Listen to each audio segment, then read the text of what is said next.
ഇത് കുട്ടനാടിൻ്റെ ഹൃദയഭാഗത്തോടുള്ള റോഡാണ്. രണ്ട് സൈഡിലും പാടങ്ങളാണ്. നെല്ലെല്ലാം കൊയ്ത് നെല്ല് ശേഖരിച്ചിട്ടിരിക്കുന്നതാണ് ഈ കാണുന്നത്.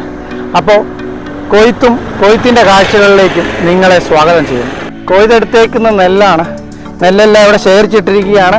ഇനി മഴ നനയാതിരിക്കാൻ ഇത് പടുതായിട്ട് മൂടണം. നെല്ല് കൊയ്ത് എങ്ങനെയാണ് ഇങ്ങനെ ശേഖരിക്കുന്നതെന്ന് നമുക്കൊന്ന് കണ്ടാലോ. പണ്ടൊക്കെ ആളിറങ്ങി നെല്ല് കൊയ്തെടുക്കുകയായിരുന്നു. ഇപ്പം കാലഘട്ടമെല്ലാം മാറി പുതിയ ടെക്നോളജിയൊക്കെ യൂസ് ചെയ്യാൻ തുടങ്ങി.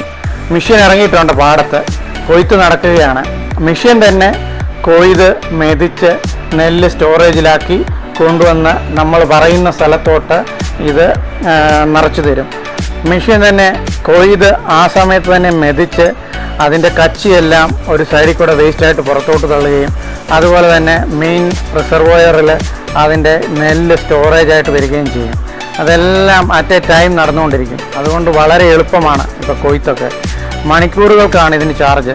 ആന്ധ്രയിൽ നിന്നും തമിഴ്നാട്ടിൽ നിന്നുമൊക്കെ മെഷീൻ ഇവിടെ കൊണ്ടുവന്ന് ഓരോ പാടശേഖരവും സമിതിയുമായിട്ട് കോൺട്രാക്റ്റിൽ ഒപ്പിട്ട് ആണ് ഈ കൊയ്ത്തൊക്കെ ഇവിടെ നടക്കുന്നത്. ഇതൊരു വലിയ പ്രോസസ്സാണ്.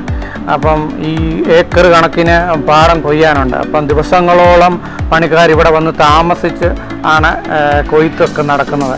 കൊയ്ത്ത് മെഷീൻ പാടത്തിറങ്ങി കൊയ്യുന്ന കാണാൻ തന്നെ എന്ത് രസമാണെന്നറിയാം. കൊയ്ത്ത് മെഷീൻ ഇറങ്ങുമ്പോൾ കൊച്ചികളും ധാരാളം വരും. കൊയ്ത്തെല്ലാം കഴിഞ്ഞിട്ട് നെല്ലെല്ലാം ശേഖരിച്ചതിന് ശേഷം കച്ചിയാണ് ഈ നിരന്ന് കിടക്കുന്നത്. അടുത്ത പ്രോസസ്സ് ട്രാക്ടർ വന്ന് ഈ കച്ചിയെല്ലാം ശേഖരിച്ച് റോളാക്കി മാറ്റുന്നതാണ്. റോളാക്കി അവർ കണ്ടത്തിലിടും. കണ്ടത്തിൽ നിന്ന് ശേഖരിച്ച് പല സ്ഥലങ്ങളിലേക്കും കാലിത്തീറ്റയായിട്ട് പോകുന്നത് ഈ കച്ചിയാണ്. നല്ല ഡിമാൻഡാണ് കുട്ടനാടൻ കച്ചിക്ക്. നമുക്ക് തീറ്റയില്ലാത്ത സമയത്ത് കന്നുകാലികൾക്ക് ഏറ്റവും അത്യന്താപേക്ഷിതമായിട്ട് വേണ്ടി വരുന്നൊരു സാധനമാണ് ഈ കച്ചി. അപ്പോൾ കച്ചി റോളാക്കുന്ന രീതിയാണ് ഈ കാണുന്നത്. ട്രാക്ടർ കച്ചിയെല്ലാം ശേഖരിച്ച് കറക്റ്റായിട്ട് റോളാക്കി നല്ല സെറ്റാക്കി വിടും. അത് കാണാൻ തന്നെ നല്ല രസമാണ്. കച്ചി റോളിങ്ങനെ കണ്ടത്തിൽ നിരന്ന് കിടക്കുന്ന കാണാൻ തന്നെ എന്ത് രസമാണെന്ന് വെച്ചാൽ, ഈ റോളെല്ലാം ഇനിയും തലയ്ക്ക് ചുമ്മി കൊണ്ട് റോഡിലെത്തിച്ച് റോഡിൽ നിന്ന് നമ്മൾ വണ്ടിയെ കയറ്റിയാണ് പല സ്ഥലങ്ങളിലേക്ക് വിടുന്നത്. അതുപോലെ തന്നെ നെല്ല് ശേഖരണമാണ് അടുത്തത്. നെല്ലെല്ലാം നമ്മൾ ശേഖരിച്ച് ഒരു മൂലയ്ക്ക് കൊണ്ടുവന്നിട്ട് അതുപോലെ തന്നെ ചാക്കുകളിലാക്കുകയാണ്. അത് ധാരാളം തൊഴിലാളികളുടെ അധ്വാനമാണ് ഇതെല്ലാം ചാക്കുകളിലാക്കി കറക്റ്റായിട്ട് സംഭരിക്കുക എന്നുള്ളത്. മഴയൊക്കെ വരുന്നതിന് മുമ്പേ തന്നെ ഇതെല്ലാം ചാക്കുകളിലാക്കി മില്ലുകളിലേക്ക് ചെല്ലണം. അല്ലെങ്കിൽ ഈർപ്പം കൂടുന്നതനുസരിച്ച് നെല്ലിന് തൂക്കത്തിലെ കിഴിവ് കൂടുതൽ വരും. അത് കർഷകർക്ക് വളരെയധികം നഷ്ടമാണ് സംഭവിക്കുന്നത്. അങ്ങനെയൊന്നും വരാതിരിക്കാൻ വളരെ വേഗം മഴയില്ലാത്ത സമയത്ത് ഇവരെല്ലാം അത്യധ്വാനം ചെയ്തിട്ടാണ് ഇതൊക്കെ ഒന്ന് സെറ്റാകുന്നത്.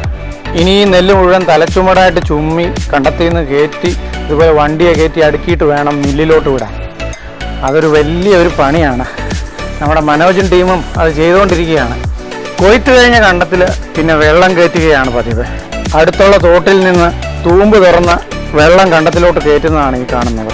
വെള്ളം കയറ്റിയ പാടത്തോട്ട് പിന്നെ താറാവും കുഞ്ഞുങ്ങളെ ഇറക്കലാണ്. നല്ല പോഷക സമൃദ്ധമായ നെല്ല് തിന്നുന്നത് കൊണ്ട് താറാവിനൊക്കെ നല്ല ടേസ്റ്റ് ആയിരിക്കും. കുട്ടനാടൻ താറാവ് എന്ന് പറഞ്ഞാൽ ടേസ്റ്റിൻ്റെ കാര്യത്തിൽ നമ്പർ 1 ആണ്. നല്ല കണ്ടത്തിലെ തീറ്റയും അതുപോലെ നല്ല ശുദ്ധജലത്തിൽ നീന്തി തുടിച്ച് നടക്കുന്നതും കൊണ്ട് ഇതിനൊക്കെ നല്ല ആരോഗ്യവും നല്ല പോഷക ഗുണവുമാണ്. നല്ല താറാവ് വേണേ ദേ ഇങ്ങോട്ട് കുട്ടനാട്ടിലോട്ട് വന്നാൽ മതി. കുട്ടനാടിൻ്റെ കൊയ്ത്ത് വിശേഷം നിങ്ങൾക്ക് ഇഷ്ടപ്പെട്ട് കാണുമെന്ന് വിചാരിക്കുന്നു. അപ്പോൾ പുതിയ വിശേഷങ്ങളുമായി വീണ്ടും കണ്ടുമുട്ടാം.